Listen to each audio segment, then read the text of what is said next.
bana kişi çox istiqamlı bir oğlan idi. Həm kəndçilərini, qohumlarını sevən bir oğlan idi.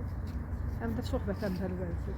Onun vətənpərvər olmağı elə onu şəhidlik zirvəsinə qədər gətirib çıxarır. Mən fəxr edirəm ki, bala kişinin doğumuna. Allah rəhmət eləsin.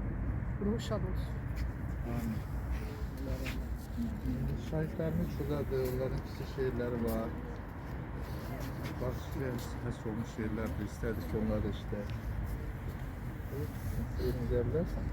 Bu kəndin uşaqları sevinci, qayğısı bir, xoş günü, xoş saatı, acısı, ağrısı bir, toz tozanaq qoparıb, oynayıb coşardılar.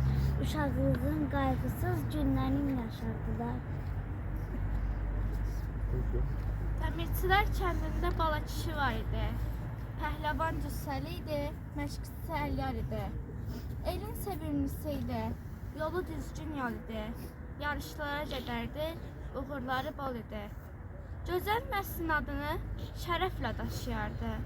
Atalı, analı idi, bəxtəvər yaşayardı. Daha dözə bilmirdi anaların ahına. Dedi necə inanın xalqın xoş sabahına. Vətən oğul istədi, bala kişi mən dedi. Daha səbrim qalmayıb, gəlirəm vətən dedi. Müstəqillik arzusu könüllərə yar oldu. Neçə bala kişilər haqq yola süvar oldu. Səncər isti yuvası, səncər otağı oldu. Səncər evi, eşiyi, səncər yatağı oldu. Ancaq şəhidlər ölmürlər. Onlar daim yaşayırlar. İlıq nəfəs tək axıb içimizə dolandırlar. Biz Dundarda mən işləyəndə 10-cu sinifdeydi bala kişi və onun böyük qardaşı Tofiq müəllimdə bir yerdə işləyirdik. Tofiq müəllim onu dinən də söhbət eləmişəm, hərdən soruşardı, bala kişi nətər oxuyur, necədir? Mən də deyirdim, yaxşıdır. Özü də baxırdı mənə, gülümsüyürdü. Tofiq müəllim istərdim ki. Mən bala kişinin uşaqlığına kiçik bir xatirə danışım size. Demək, o vaxtı televizor zad yox idi. O belə balaca bir qəbrəcədir. Belə uşaq vaxtı idi. Səhər radyoda oyun havaları çalırdılar. Oyun havalarını bala kişi, əmi kişi, bir də mehmanı əmi deyildik, tatamıza. Vurğuzurdu, bunlar üçü səhər demək bu, hardasa bir 10-15 dəqiqə oyun havaları çalınanda bunlar can dərdi oynayardılar, mehmanla əmi kişi. Amma balaş elə bir ki, toyda oynayırdı. Elə ürəkdən oynayırdı ki, o oyun havasını da elə sevinə-sevinə, yüzü ünlər gülür. Bir dəfə də bir epizodda uşaqlığından belə danışım. Demək, böyük ailədir, hamı yığılır süfrə başına. Nəysə, əmim bir xatirə, elə bir ki, bir söhbət eləyirdi. Hüseyin onda gərək ki, Riyazanda oxuyurdu. Qardaşımızdan o da gəlmişdi. Balaş onda 6-7-ci sinifdə belə olardı, oxuyurdu. Dedəm nəsə bir söhbət eləyirdi. Anam da qazandan aş çəkirdi. Padnoslarda elə bir ki, süfrəyə qoyanda birdən dedəm söhbətin yarısında anam oturduğu yerdən bir çərti yaptı da belə. Bizdə ifadə işlədirlər ki, çərti yaptı. Dedi ki, yox, falan kəsi demirdi, falan kəsi deyirdi. Bax belə də söhbətə məğzi budur. Dedəm sakitcə dayandı. Sonra bir də başladı o söhbəti əvvəldən axıra gəlib. Həmin məqama çatanda anam yenə başladı ki, yox, elə deyil, belədir. Üçüncü dəfə deyəndə dədəm durdu ayağa. Biz də bilirik də dədəmin xasiyyətini də. İstəyir uşağın yanında, böyün yanında. Görürsən ki, o dəmir yumruğu, indiki ifadə var, dəmir yumruğunu işə salardı. İstədim mən ayağa duranda Hüseyin mənə göz elədi, mənə balaca qardaşım. Onda göz elədi ki, işin yoxdur.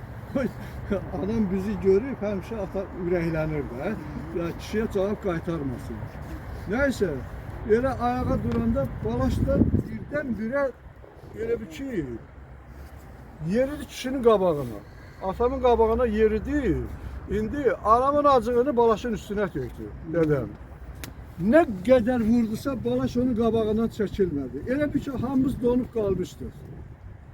Hamımız donub qalmışdıq. Nə qədər balaşı vurur, balaşın burnundan qan gəldi, gözündən yaş gəldi. Ondan sonra elə bir ki, gözümüzün qabağında dedəm balaşı vurduqca balaş başladı böyüməyə. Birdən-birə elə bir ki, axırda kişinin özü əli ilə itələdi ki, ay çıx get o yana. Qoy elə bir ki, mənim elə bir ki, acılı soysun da belə. Nəsə özü itələdi, elə bir ki, bizi qan tutmuşdu da həmin. Ya bu kiçik bir epizod nəyi göstərir, ha? Elə bir ki, müşahidə elədirsə deməlidir, hə? Balaş, birinci dəfə anasını qorudu. Sonra böyüdü, əskər oldu. Anamızın anası vətənimizi qorumağa layiq bir övlada çevrildi, əskərə çevrildi, qəhrəmana çevrildi də belə. Mən indi dəmirçilərdə plakat zad qoydular. Mən tələbə vaxtı bir şeir yazmışdım, onu heç kimi ithaf edəməmişdim. Allah'ını, vətənini, dövlətini, dilini, dinini sevən bütün əskərlərə, bütün şəxsiyyətli insanlara həbsir eləmənin şeiri. Həyat zindandır, sən dəmir. Yeryüzünə səpələnən insanlar əli çəkisli dəmirçi. Siz dəmiri bu zindanın üstündə əzdi, əydi, döydü ki, siz dəmiri sınaqlardan keçirsinlər, günahlardan təmizləsinlər. Əyilməz, ötkəm, dəmirdən də möhkəm bir polad eləsinlər. Ki, sonradan hamı sizi salarkən yadına, qoy ürək ladınıza, kişi oğlu kişi, əsl insandır desinlər. Balasın timsalında bütün əskərlərimizə, şəhidlərimizə, qəhrəmanlarımıza, rəhmətə gedənlərə Allah rəhmət eləsin. Sağ qalanlar, qazilərimizə, Allah onları, nə bilim, ömrünü uzun eləsin. Vətənimizin başını bundan sonra qara bulutlar almasın. Nə qədər ki, Balaş kimi oğullar var, Əliyar kimi oğullar var, Azad kimi oğullar var, Azad kimi oğullar var.